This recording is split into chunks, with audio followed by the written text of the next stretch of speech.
So in today's world, I mean, organizations need to be innovative and to move fast in order to stay ahead. But from your own perspective, like how can organizations best balance between like making sure that ethical standards are met, but at the same time being innovative as well? Right.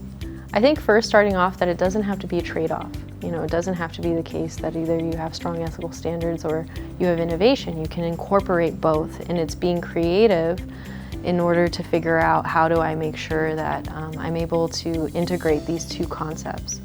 So one is, of course, figuring out, okay, when these decisions get really hard in the sense of innovation, right, there can be all these unintended consequences of things that you don't expect. And so how do you sort of reconcile some of those? You know, starting with those value statements of figuring out, based on our values, how do we make decisions? And in addition to that, what are the boundaries as an organization that we're not going to cross?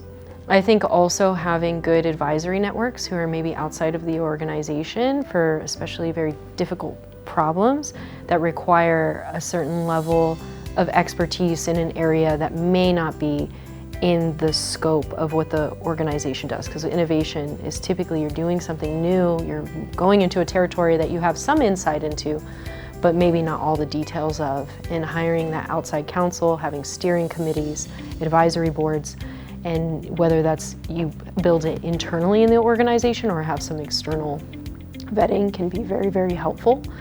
And also just making sure that you have good governance structures. There's lots of best practices out there to sort of monitor some of these new innovations and to sort of learn from how people have handled it in the past and maybe applying those same principles to the new types of technologies or innovations or services that you might be developing.